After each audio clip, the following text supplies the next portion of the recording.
All right, so welcome to another video of mathematical statistics.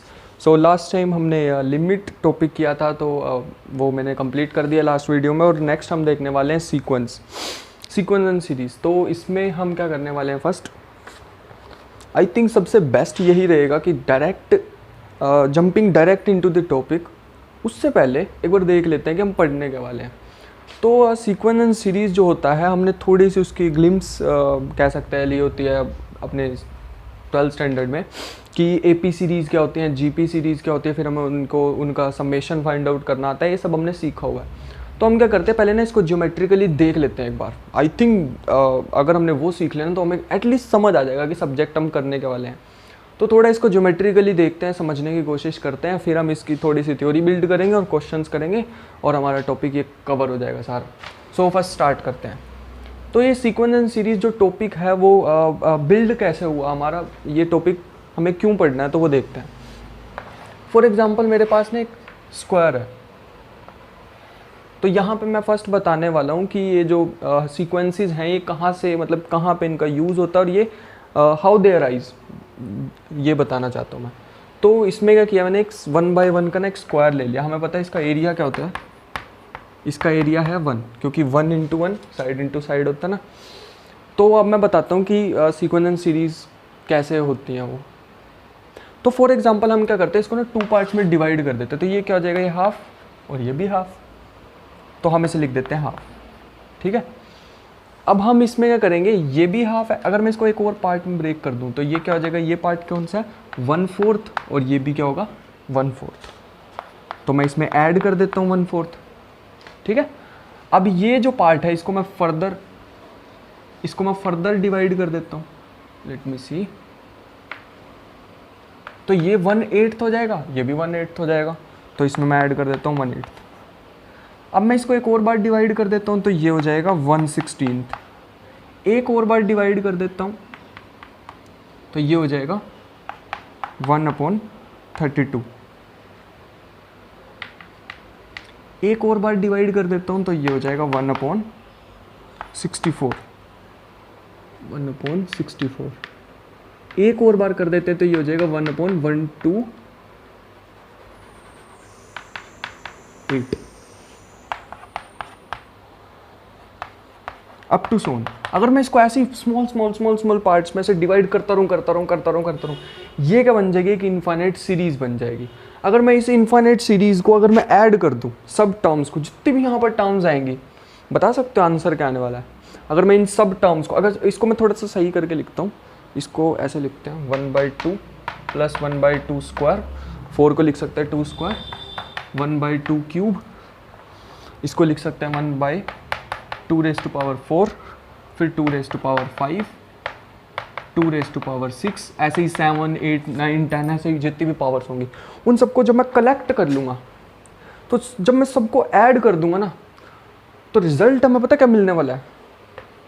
जब सबको add कर दूंगा, इनफाइनाइटली मैनी टर्म्स को अगर मैं ऐड कर दूं ऐसे ही, आंसर मुझे मिलेगा 1। क्योंकि एक्चुअल एरिया क्या था इसका, एक्चुअल एरिया था ये। हमने तो इसको स्मॉल पार्ट्स में ब्रेक किया और टर्म्स लिख दी। तो यहाँ से टॉपिक स्टार्ट होता है हमारा सीक्वेंस एंड सीरीज़। तो मतलब हमें पता चल गया कि अब ये टॉपिक, मतलब इसकी बेसिस क्या है, ये कैसे टॉपिक हमारे पास बनता है। तो ऐसी हमें बहुत सारी सीरीज़ या सीक्वेंस पढ़नी है। जैसे मैंने एक सिंपल सा एग्जांपल कराया ये वाला कि इस सीरीज़ का जब हम समेशन करेंगे तो हमारे पास 1 आने वाला है। ऐसी हमें सीरीज़ और सीक्वेंसेस करनी है। तो इसके लिए हम क्या करेंगे, हमें 2 टर्म समझनी होंगी, जिसमें अगर वो 2 टर्म हम अच्छी तरह समझ लेते हैं तो आई थिंक इस चैप्टर में उनके अलावा इतना ज़्यादा कुछ खास इंपॉर्टेंट है नहीं है, क्योंकि पूरी बेसिस ही वही है। तो वो 2 टर्म्स कौन सी हैं, फर्स्ट टर्म है कन्वर्जेंस और सेकंड टर्म है डाइवर्जेंस। कन्वर्जेंस हमारा होता है कि अगर एक मेरे पास सीक्वेंस है या सीरीज है, कोई इनफाइनाइट सीरीज है फॉर एग्जांपल, अगर वो एक पर्टिकुलर नंबर को अप्रोच करती है, अगर जैसे जैसे n जो है वो लार्ज हो रहा है और वो एक पर्टिकुलर नंबर को अप्रोच करेगी, जो सीरीज है या जो सीक्वेंस है वो नंबर को अप्रोच करेगी, then we call that sequence or series is convergent. अगर वो एक पर्टिकुलर फिक्स्ड नंबर को अप्रोच करती है, एक फाइनाइट नंबर को अप्रोच करती है, तब हम उसे कहते हैं कन्वर्जेंट। जैसे फॉर एग्जांपल मेरे पास un है जो एक फिक्स्ड नंबर l को अप्रोच कर रही है। अभी फिक्स्ड नंबर कुछ भी हो सकता है बट इनफाइनाइट नहीं हो सकता। As n approaches to infinity, तो ये इसकी डेफिनेशन होगी कन्वर्जेंस की, कि अगर मेरे पास एक सीक्वेंस है या सीरीज है un एक फिक्स्ड नंबर को अप्रोच कर रहा है, such as n approaches to infinity then we call the sequence or series is convergent. तो ये हम ध्यान रखेंगे, ठीक है। बस इतनी सी डेफिनेशन है इसकी, है ना। तो नेक्स्ट देखते हैं हम डाइवर्जेंस। डाइवर्जेंस में बिल्कुल सिंपल है कि अगर un जो है वो प्लस या माइनस इन्फिनिटी को अप्रोच करता है या फिर हमें एक फिक्स्ड वैल्यू नहीं मिलती है, then we call the series और sequence is divergent as n approaches to infinity. तो ये जो दो टर्म है, I think these are the most important terms in this chapter. ये जो चैप्टर है सीक्वेंस एंड सीरीज का, इसमें कन्वर्जेंस और डाइवर्जेंस, तो ये हमें समझना होगा। बट वन सेकेंड, अगर हम ध्यान से सोचें तो मैं कोई आर्बिट्ररी सीरीज दे दूं, जैसे एग्जांपल लेते हैं ये,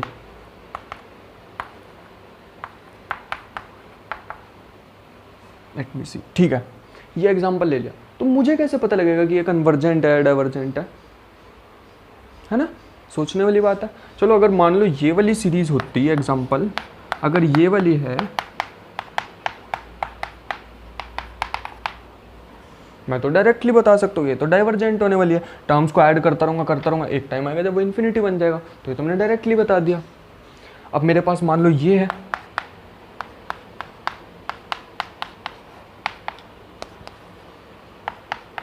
जैसे अभी मैंने लिखी थी, ये है, मुझे पता है टर्म्स तो छोटी होती जा रही हैं, छोटी हो रही हैं, तो एक टाइम आएगा जब ये जो टर्म्स है इतनी जीरो के क्लोज चल जाएंगी, तो ये तो एक टाइम आएगा जब ये जीरो के क्लोज चल जाएंगी, तो ये तो हमें एक फाइनाइट नंबर मिल जाएगा जब इन सबको ऐड करेंगे। तो जैसे कि हमें 1 मिल रहा था ना, फाइनाइट नंबर, तो ये तो कन्वर्जेंट है, ये डाइवर्जेंट है, देखने से ही पता लग रहा है। इसके बारे में क्या कह सकते हैं, इसमें तो हमें पता ही नहीं, है ना। इसको अगर मैं एक्सपेंड करके लिखूँ तो कुछ ऐसी होगी, या n equal to 1 to infinity है अगर, तो 1 plus 2 raise to power p plus 3 raise to power p up to so on, ऐसे है। तो इन टाइप की सीरीज या सीक्वेंस का बिहेवियर को ही चेक करना हमारा वर्क है इस चैप्टर में। बस इतना ही हमें करना है इस चैप्टर में, कि हमें पता करना है कि कौन सी सीक्वेंस है जो कन्वर्जेंट है, कौन सी डाइवर्जेंट है। एक और टर्म आती है जो मुझे इसके साथ बतानी चाहिए, वो है ऑसिलेटर।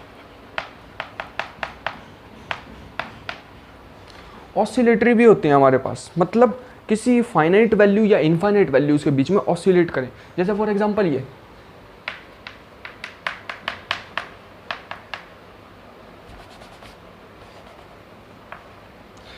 बिल्कुल सिंपल एग्जांपल, मतलब जब सिंपलेस्ट एग्जांपल तो यही है।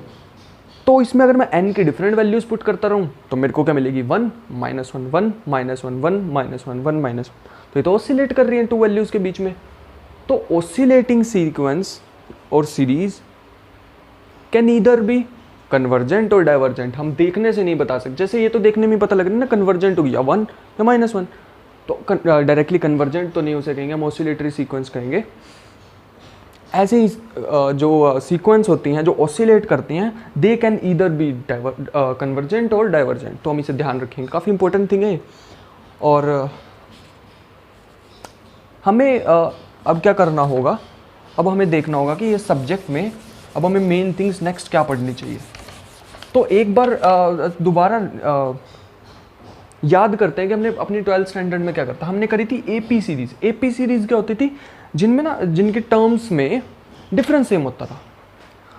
डिफरेंस याद होगा ना, डिफरेंस सेम, जैसे ए या एग्जांपल से करते हैं 1 3 5 7 9 अप टू 7, ये मेरे पास है, इसमें डिफरेंस सेम है ना, इन दोनों टर्म्स का, इन दोनों टर्म्स का डिफरेंस मेरे पास सेम है। तो इन तरह इन सीक्वेंसेस को हम क्या कहते थे, एपी सीक्वेंस या एपी सीरीज। अगर मैं इसमें साइन यूज कर दूं, फॉर एग्जांपल ये, तो ये सीरीज बन जाएगी, है ना। अगर मैं कोमास यूज कर दूं तो वो सीक्वेंस बन जाएगी, तो ध्यान रखेंगे। इसके अगर मैं जनरल फॉर्म लिखना चाहूँ, अगर मैं एपी सीरीज की, तो पढ़ी होगी वैसे तो, ये सारा कुछ ही हमने पढ़ा होता अपने पहले।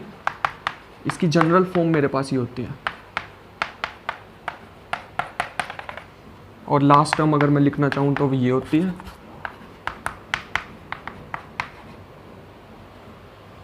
That is correct.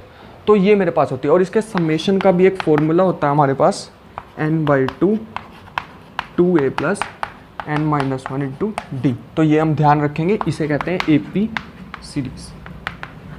तो ये थोड़ी इंपॉर्टेंट रहेगी हमारे पास, इसका भी यूज़ होगा हमारे पास, इतना ज़्यादा नहीं होगा बट हाँ हमारे पास यूज़ होगा इसका, तो इसे ध्यान रखेंगे। पहले वाला ही वर्क है जो हम कर चुके हैं पहले, तो ये हमारे पास होती है। फिर हमने पढ़ी होती है GP सीरीज़। GP सीरीज़ हमारे पास क्या होती है, GP सीरीज़ में हमारे पास क्या होता है, जैसे इसमें दो टर्म्स के बीच में डिफरेंस सेम होता है, इनमें क्या होती है, कोई भी दो टर्म की मतलब कॉन्जिक्यूटिव टर्म्स की रेशो सेम होती है। तो रेशो सेम हो तो उसे हम कहते हैं GP सीरीज। जैसे ये है, अब हम देखेंगे जो रेशो आएगी ना किसी भी दो टर्म की, किसी भी दो टर्म को ले लो, इन दो टर्म्स को या इन दो टर्म्स को या इन दो टर्म्स को, तो मेरे पास रेशो हमेशा R आने वाली है। इसका भी एक फॉर्मूला होता है हमारे पास समेशन का, जिसे हम याद रखेंगे, 1 - x raise to power n upon में 1 - x, ध्यान रखेंगे। और अगर जो x है मेरा, इसमें एक इम्पोर्टेंट चीज़ है जो कभी कभी हम इग्नोर भी कर देते हैं, बट वो इम्पोर्टेंट चीज़ है। वो क्या है कि अगर हमारे पास x जो है वो लेस देन 1 है, बहुत इंपॉर्टेंट चीज़ है, यहाँ पे इंपॉर्टेंट लिख लेते हैं, x जो है वो लेस देन 1 है, ये ध्यान रखेंगे। And n approaches to infinity, x जो है वो लेस देन 1 है, 1 से छोटा है, और जो n है वो इन्फिनिटी को अप्रोच कर रहा है। इन दैट केस क्या होता है, ये जो फॉर्मूला होता है रिड्यूस हो जाता है। मतलब हमें फॉर्मूला तो सबको पता होगा कि ये एक फॉर्मूला बन जाता है। यहाँ पर मैंने यहाँ पर एक टर्म नहीं लिखा, a, यहाँ पर a आता है जो फर्स्ट नंबर होता है, a अपॉन में 1 - x। ये हमारे पास फर्स्ट टर्म होती है, ये ध्यान रखेंगे, ठीक है। तो जो ये फॉर्मूला होता है इसमें रिड्यूस हो जाता है, ये सबको पता होता है। लेकिन ये जो कंडीशन है हमारे पास, इसे ध्यान रखना बहुत ज़्यादा इंपॉर्टेंट है कि अगर मेरा x जो है लेस देन 1 है, यहाँ पर देखेंगे x अगर मेरा लेस देन 1 है, 1 से छोटा है, ठीक है, 0.5 फॉर एग्जाम्पल, और n जो है इन्फिनिटी को अप्रोच कर रहा है। अगर कोई भी नंबर 1 से छोटा होता है, जैसे 0.5 है, और उसकी अगर मैं पावर को इंक्रीज़ करता जाऊँ, मतलब n अगर उसकी पावर है, पावर को इंक्रीज़ करता जाऊँ, तो ये जो नंबर है ना, ये 0 को अप्रोच करता है। अगर ये 0 को अप्रोच करेगा तो 1 - 0 1, तो यहाँ पर 1 रह जाएगा, ठीक है, ये ध्यान रखेंगे। तो ये काफ़ी इंपॉर्टेंट थिंग थी बताने वाली। नेक्स्ट हम देखते हैं ऑसिलेटिंग सीक्वेंस, मैंने शायद बता दिया है, हाँ।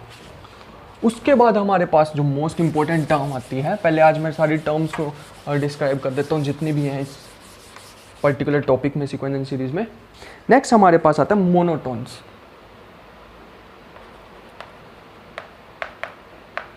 जल्दी जल्दी इस टॉपिक को खत्म करते हैं।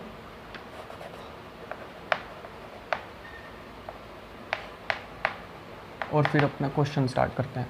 तो मोनोटोनिक सीक्वेंस और सीरीज में हमारे पास क्या होता है कि अगर मेरे पास एक कोई भी सीक्वेंस गिवन है, फॉर एग्जांपल un, और उसके नेक्स्ट जो टर्म un कोई भी टर्म है, nth टर्म है मेरे पास, और अगर मैं एक टर्म ले लूँ un+1, उससे जस्ट बड़ी, जैसे ये मान लेते हैं सेकेंड टर्म और ये थर्ड टर्म, ऐसे यहाँ पे un nth टर्म और un+1 उससे जस्ट बड़ी टर्म, ठीक है। तो वो हमारे पास अगर टर्म है तो, और such that un is greater than और इक्वल टू un+1। अगर un जो है मतलब पीछे वाली जो टर्म है नेक्स्ट टर्म से अगर बड़ी है, जैसे ये है, जैसे मेरे पास ये है, तो हमें पता है 1/2 जो है ग्रेटर है 1/3 से, वही मैंने यहाँ पर लिखा है। या तो वो बड़ी है उससे या उससे इक्वल है, तो हम क्या कहेंगे, ये मोनोटोनिकली, ये मोनोटोनिकली इंक्रीजिंग है, सॉरी मोनोटोनिकली डिक्रीजिंग है। मोनोटोनिकली डिक्रीजिंग का मतलब पता क्या हुआ, मतलब जो टर्म्स है ना वो डिक्रीज हो रही है, बस सिंपल सा ना, एज सिंपल एज दैट कि टर्म्स जो है वो डिक्रीज हो रही है। जैसे मैंने ये लिखा, इसमें टर्म्स डिक्रीज होती जा रही है, डिक्रीज हो रही है तो मोनोटोनिकली डिक्रीजिंग, तो ये ध्यान रखेंगे हम, ठीक है। ऐसी अगर ये जो है ये रिलेशन ऐसे होता तो मतलब हर एक टर्म बड़ी है उससे पहले वाली नेक्स्ट वाली टर्म से छोटी है, जैसे ये है मेरे पास, तो ये मेरे पास इसमें क्या होगा, ये हो जाएंगी मोनोटोनिकली इंक्रीजिंग। और जो मोनोटोनिकली इंक्रीजिंग होती है वो देख के ही हमें पता लग जाता है कि ये क्या है, ये हमारे पास डाइवर्जेंट सीक्वेंस है, ये इन्फिनिटी को अप्रोच करेंगे, तो ये हम ध्यान रखेंगे। मोनोटोनिकली डिक्रीजिंग कैन इधर बी कन्वर्जेंट और डाइवर्जेंट, वो हमें चेक करना पड़ता है। तो ये हम थोड़ी सी बात थी जो याद रखेंगे बस। इस चैप्टर में जितनी मेन टर्म्स थी वो हमारी हो चुकी हैं कवर। अब इस टॉपिक में हमारे पास टर्म्स तो मतलब कोई भी न्यू टर्म तो नहीं आएगी। अब हमें क्या करना है, क्वेश्चन सॉल्व करते हैं और देखते हैं कि क्वेश्चंस में जो हमें डिफ़िकल्टी आएगी तो उसके लिए हम कौन सी ट्रिक्स यूज़ करें, कौन से रूल्स यूज़ करें, कौन सी थ्योरम्स यूज़ करें, जिससे हमारा जो वर्क है वो बिल्कुल सिंप्लीफाई हो जाए। तो उसे ध्यान रखते हैं, उसमें थोड़े से क्वेश्चन करते हैं और क्वेश्चन के साथ समझते हैं उन रूल्स को, जिन रूल्स की मैं बात कर रहा हूँ। तो इसमें ही फर्स्ट मैंने यहाँ पर कुछ क्वेश्चंस अगेन प्रिपेयर किए हैं।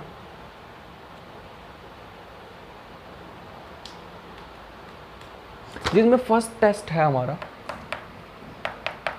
मैंने बताया था कि हमें प्रूफ करने की ज़रूरत नहीं है, तो वो बात अब ध्यान रखेंगे, ठीक है।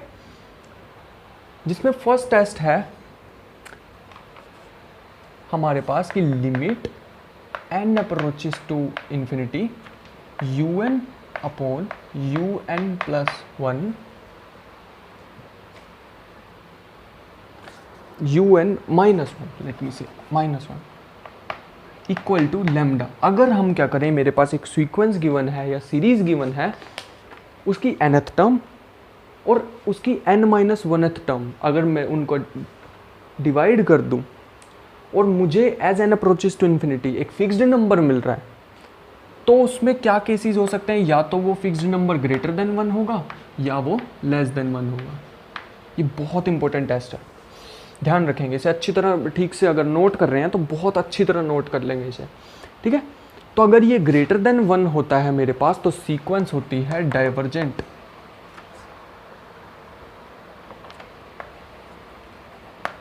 और अगर ये लेस देन 1 होता है तो ये होती है कन्वर्जेंट।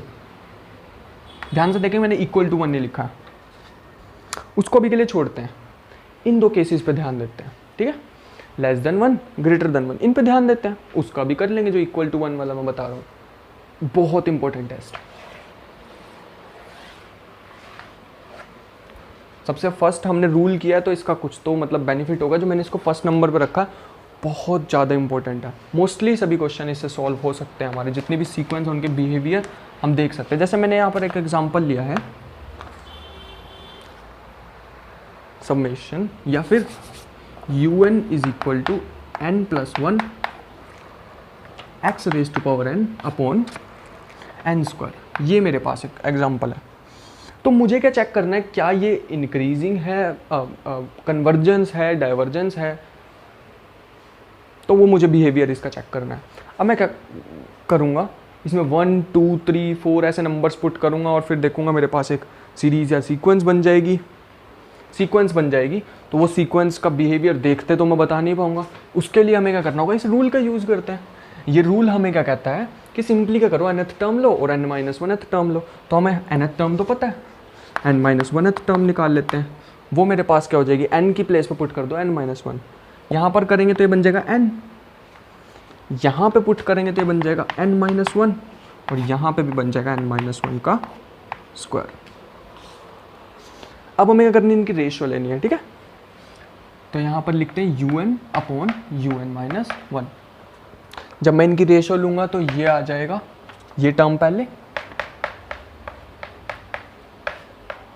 n स्क्वायर और मल्टीप्लाई में जब मैं इसे लिखूँगा क्योंकि डिनोमिनेटर में है तो इसका रेसिप्रोकल हो जाएगा, तो ये बन जाएगी n माइनस 1 का स्क्वायर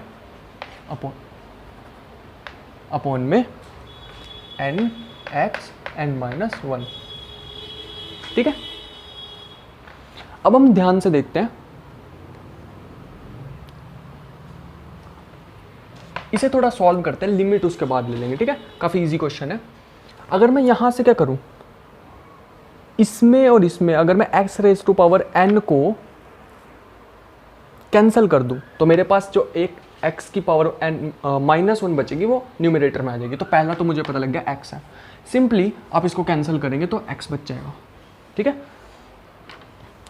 इन दोनों में से अब मुझे क्या करना है, बहुत इंपॉर्टेंट वर्क स्टार्ट हो गया अब हमारा। ये जो मैं वर्क करने वाला हूँ हर क्वेश्चन में यूज़ है, तो इसे एक बार सीख लेंगे ताकि हमें दोबारा दिक्कत ना हो।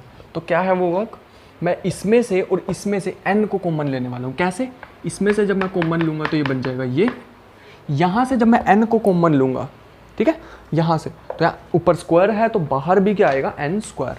तो n स्क्वायर जब बाहर आएगा तो ये बन जाएगा 1 - 1/n का स्क्वायर। ठीक है, ध्यान रखेंगे। और अपॉन में x तो हमारे कैंसिल हो चुके हैं, तो ये बच जाएगा n स्क्वायर n क्यूब, या n स्क्वायर n ही लिख देते हैं इसको, और साथ में हमारा कुछ नहीं है, इससे ये कैंसिल हो जाएगा, इससे ये कैंसिल हो जाएगा। अब क्या करते हैं, लिमिट ले लेते हैं, limit n approaches to infinity. ये मैंने वर्क पता क्यों किया, रीज़न बताता हूँ मैं इसका।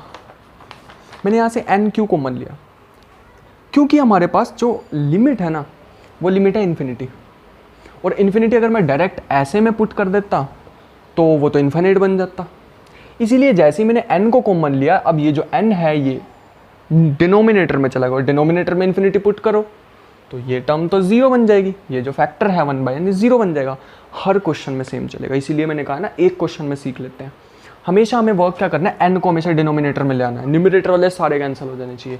तो ये थोड़ी सी कह सकते हैं एक छोटी सी एक ट्रिक है फॉर एग्जांपल, कि जो हम हर क्वेश्चन में यूज़ करेंगे। तो लिमिट ले लेते हैं इसकी। तो लिमिट हमारे पास फंक्शन तो यही बच गया बस, 1 + 1/n 1 - 1/n का स्क्वायर x। ठीक है, x हमारे पास रह गया था। जैसे ही n इन्फिनिटी को अप्रोच करेगा ये 0, ये भी 0, और ये 1 रह जाएगा, ये 1 रह जाएगा, ये तो खत्म हो गया फैक्टर। सिर्फ हमारे पास बचा है x। अब ये कन्वर्जेंट थी या डाइवर्जेंट थी, पता लगा नहीं। यहाँ पे मैंने बताया था कि क्या आना चाहिए, फिक्स नंबर, फिक्स नंबर तो आया ही नहीं। यहाँ पे तो एक वेरिएबल आ गया, और वेरिएबल हमें पता ही नहीं है कैसा है। तो यहाँ पे कंडीशन यूज़ हो जाएगी, अगर x जो है मेरा ग्रेटर देन 1 है या x मेरा लेस देन 1 है। अगर वो ग्रेटर देन 1 हुआ तो वो हो जाएगी डाइवर्जेंट, अगर मेरा वो लेस देन 1 हुआ तो ये हो जाएगी कन्वर्जेंट। तो हम देख रहे हैं जो रिजल्ट है वो किस पे डिपेंड कर रहा है, x पे। अब मैं बात, आई थिंक ये सबने नोट कर लिया होगा, अगर नोट कर रहे हैं सब तो इसे मैं रब करने वाला हूँ।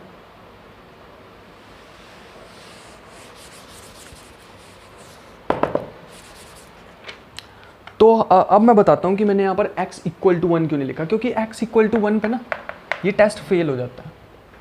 फेल इन द सेंस कि ये टेस्ट में हमें रिजल्ट अच्छे से पता नहीं लगता कि वो कन्वर्जेंट है या डाइवर्जेंट है, तो हम उसे डायरेक्टली बोल नहीं सकते। फिर मुझे उसके लिए कोई और टेस्ट चाहिए होगा, कोई और रूल चाहिए होगा।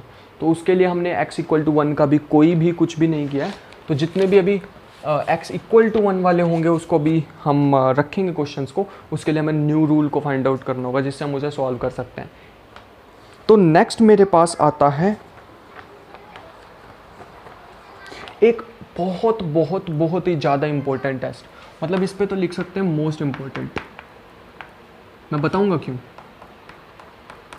इसे हम कहते हैं पी टेस्ट।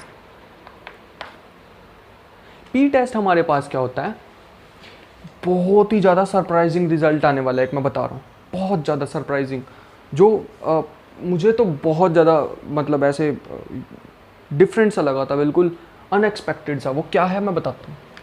पी टेस्ट हमारे पास क्या होता है कि अगर 1/n⁻p है, ऐसी कोई मेरे पास सीक्वेंस सीरीज़ है मेरे पास, तो उसमें वो कन्वर्जेंट होगी, डाइवर्जेंट होगी। कब, किस पे डिपेंड करेगी, वो डिपेंड करेगी p पे। ठीक है, अगर मेरा p जो है वो ग्रेटर देन, लेट मी सी, अगर वो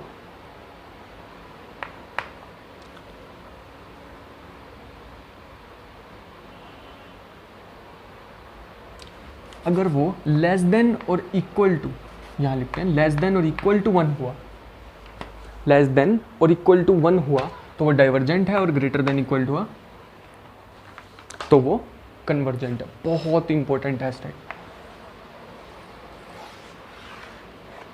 ये ध्यान रखेंगे हम।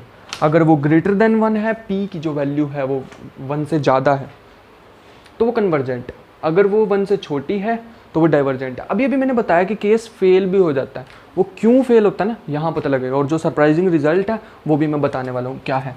तो मैं बाकी केसेस तो नहीं डिस्कस करने वाला हूँ कि अगर ग्रेटर देन 1 है या स्मॉलर देन 1 है तो क्या होगा, बट इक्वल टू 1 वाला मैं ज़रूर बताना चाहूँगा। अब ध्यान से देखते हैं।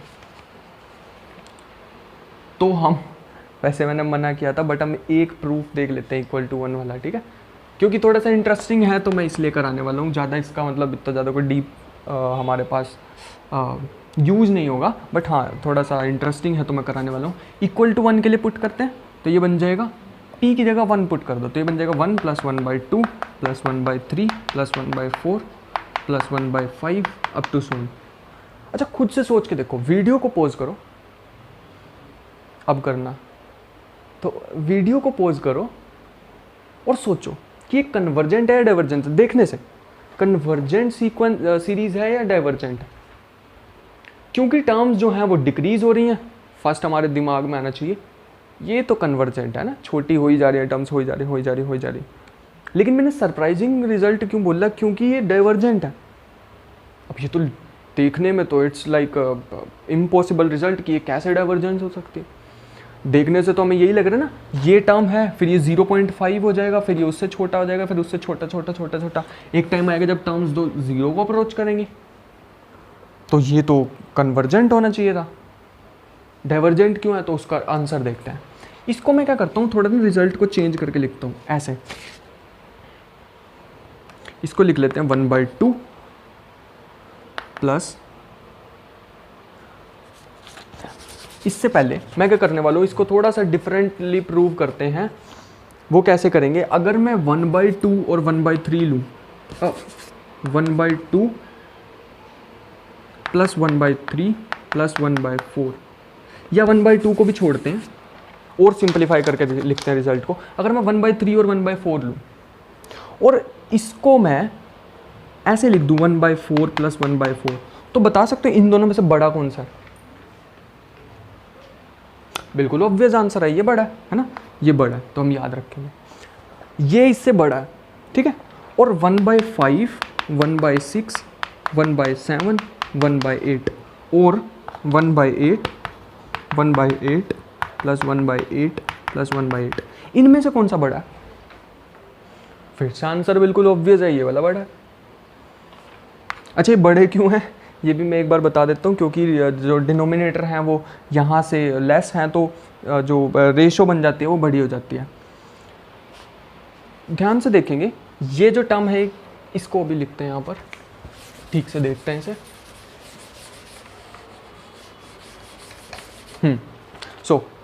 अब हम ध्यान से देखेंगे, अगर मैं इस पूरी सीरीज को रिप्लेस कर दूं जो मैं न्यू सीरीज बनाता जा रहा हूँ उससे, तो क्या होगा, 1 + 1/2 + 1/3 + 1/4 + 1/5 + 1/6 + 1/7, 8 तक टर्म्स लिख लेता हूँ। वैसे तो इन्फिनिट सीरीज है, ये जो सीरीज है ये बड़ी होगी इस सीरीज से।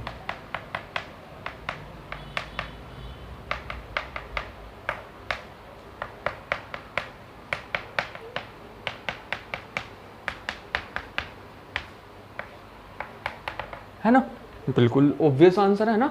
अभी तो मैंने बताया कि अगर इन टर्म्स को है मैं रिप्लेस कर देता हूँ इनसे, तो ये वाली जो है ये तो इससे बड़ी होगी, ठीक है। अब इसको अगर हम ध्यान से देखें तो ये क्या बन जाएगी, 1 + 1/2, और ये भी क्या है 1/2, ये भी क्या है 1/2। ऐसी अगर यहाँ 2 टर्म्स हैं, यहाँ 4 है, फिर जब मैं 8 टर्म्स को कलेक्ट कर दूंगा फिर से आएगा 1/2। जब मैं 16 टर्म्स को कलेक्ट कर दूंगा फिर से आएगा 1/2। जब मैं 32 टर्म्स को कलेक्ट कर दूंगा फिर से आएगा 1/2। रिजल्ट देख रहे हैं 1 इन दोनों को। अच्छा कितनी बार 1/2 आएगा, इनफाइनाइट टाइम्स, क्योंकि टर्म्स तो हमारे पास कभी खत्म होंगे नहीं, तो आता रहेगा 1/2, आता रहेगा 1/2, 1/2, 1/2, 1/2, ठीक है।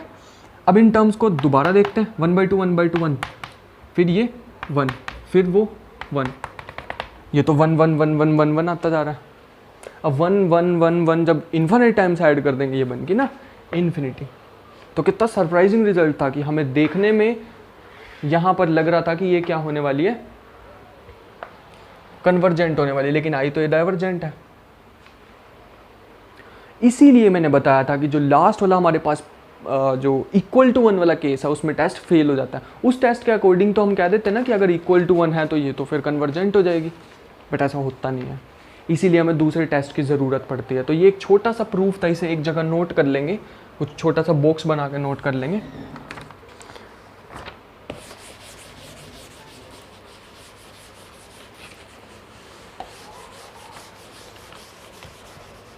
सो नेक्स्ट मेरे पास टेस्ट है, वो I think I would try कि अब उसे नेक्स्ट लेक्चर में या नेक्स्ट वीडियो में कवर करते हैं।